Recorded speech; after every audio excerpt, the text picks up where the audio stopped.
Okay guys, moving on our basic and beginners 1 DVD. This subject, this area is called the fundamentals of partnerwork. Okay, I'm going to start describing certain concepts before we actually go into the basic partnerwork moves. Okay, number one, here's what I'm going to show you. Number one, this is called open position. Okay, this one's called closed position. Okay, let's start describing open position.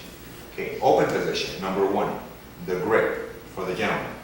What does this look like? It looks like a gun, right? Like a pistol. Okay, pretend you're going to shoot the lady. Okay, you're going to keep these fingers inside. Okay, ladies, all you're going to do is you're going to rest your hands on top of these three fingers. Now what I want you to do is, I want you to create a sort of a cave, a small cave here, where you're going to rest your hand on the gentleman's fingers, okay? As we're doing some basic partner work, these three fingers are going to travel within the walls of this cave, okay? The next thing I want you to notice is, there's another concept of the open position. Gentlemen, you're going to always measure down to the lady's waist, okay? There's nothing worse than someone dancing like this, okay? You want to, overall, you want to keep the lady, you want to always make the lady feel comfortable. So whether she measures 9 feet tall or 2'6", okay, you're always going to measure down to a lady, make her feel comfortable. The next concept we're going to talk about is called frame. Okay, and I want you to go like this. Okay, pretend you're holding a small soccer ball between your stomach and your hands. Now you're going to take your hands up to your forehead. Okay, now you're going to go down to your waist. Okay, what you have just created here, I call the personal space. For example, how does this personal space applies? For example, if you're in open position, what this means is that this is her personal space. This is my personal space. When I'm dancing, I am never going to push her elbows past her elbows back, or I'm never going to pull her towards me. As a matter of fact, our hands are always going to meet where our frames meet. And as we explained during our basic steps, okay, you're always going to keep this frame, okay? So we're always going to keep the hands where the frames meet. One of the things I don't want you to do ever is I never want your elbows go past your torso level, okay? For men and for women.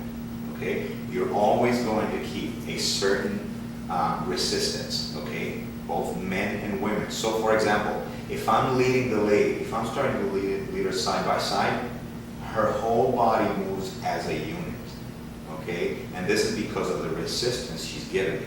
It is not a tight resistance, okay, I don't want you to flex your muscles, but you're going to give enough resistance so that if I, for example, if I push her back, her whole body goes back, okay. So that is open position. Closed position, okay? Same concept of how the frame applies. Now, of course, here on my right side and our left side, we're in a closer position.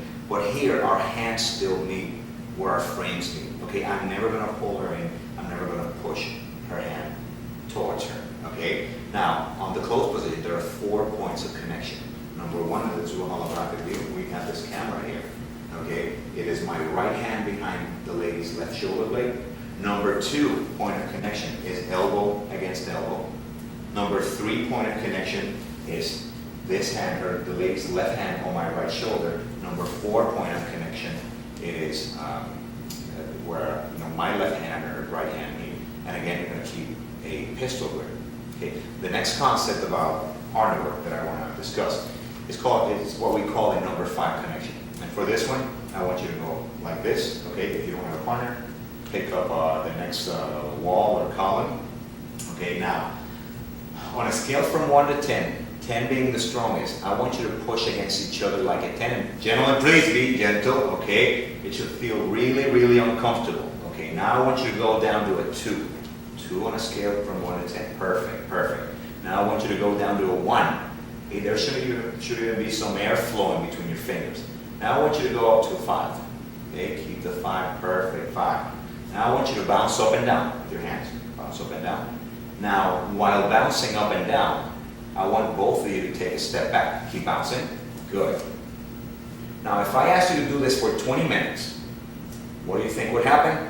And the right answer would be that you won't be able to finish it because your shoulders are going to get tired. Now I want you to take that step forward, go back into the 5 connection and bounce up and down. Now, if I ask you to do this for 20 minutes, do you think you could do it? Now, let me help you with the hard ones. The answer is yes. Why? Because there's an equal exchange of energy between both partners. Okay, what this means is this. In any style of dance, whether it's tango, East Coast swing, West Coast swing, rumba, any style of partner work dance, okay, there has to be a certain connection between the partners, and that's what we call the number 5 connection. For example, if we are on open position, okay, I am going to be pushing up as a 5, she's going to be pushing down as a 5 on both hands. If I am on closed position, on each point of connection, I'm going to give her, for example, this camera, okay, I'm going to push her against me as a 5, she's going to push back as a 5. Elbows against each other, a 5. Okay, this hand, her left hand, she's going to be giving me a 5, and number 4 point of connection, I'm going to be pushing up as a 5, and she's going to be pushing down as a 5. Now, why do we need that connection? Because if we don't have that connection, I won't be able to lead the lady. For example, if I do a turn, or if I'm just leading her in what's called a crossway lead, which we'll discuss in a couple of minutes. But if she doesn't give me any connection, I will be constantly losing her. Okay? And those are the basic concepts of partner work. The next subject we're moving to is the basic partner work. Now we're going to go into a few patterns, short patterns that you are really going to enjoy. So let's move on.